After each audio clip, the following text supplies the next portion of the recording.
Alors maintenant, je cède la parole au doyen à la recherche et à la création à l'UQAT, M. Louis Imbeau.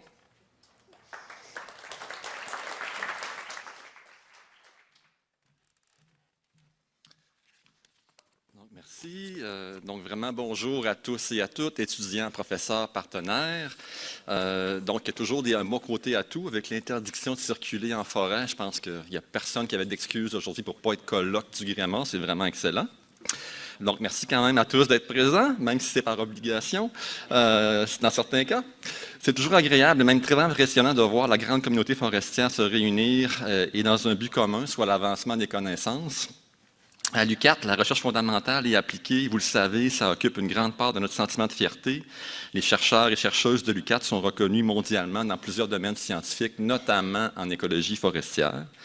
Et lorsqu'il est question d'environnement et d'avenir durable, vous savez que l'UQAT se démarque. Encore une fois, je pense que c'est la 3e année consécutive, on figure au 2e rang des universités canadiennes les plus performantes en recherche parmi celles qui sont principalement actives au premier cycle.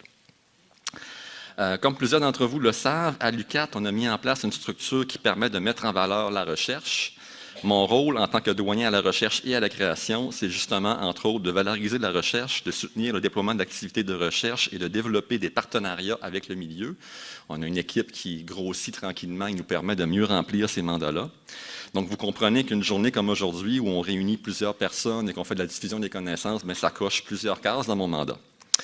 En fait, c'est beaucoup plus que ça. C'est une activité qui est vraiment essentielle à nos yeux parce que ça permet de faire de la sensibilisation sur l'apport de la recherche auprès de l'ensemble de la communauté de la région. Aujourd'hui, ça sera vraiment une journée très bien remplie. Il y a près d'une quarantaine de conférences et d'affiches, quand on les additionne, qui vont être présentées par les étudiantes et étudiants du Gréma.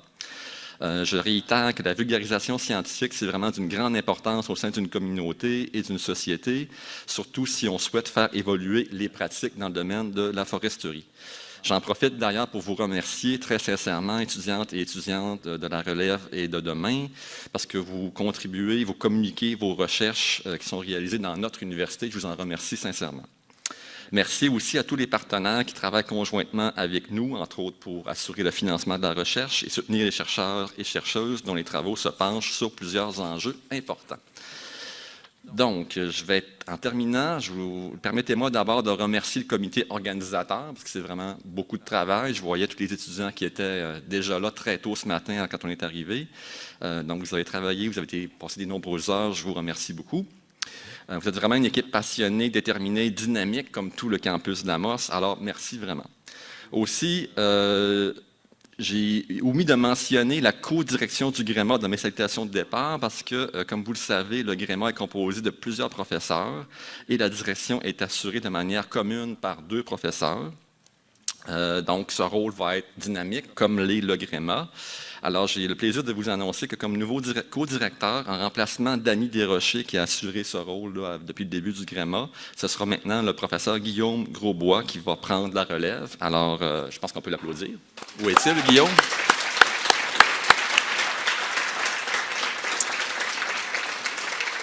Donc, je suis persuadé que ça continuera à être tout aussi dynamique. Alors, merci à tous et bon colloque.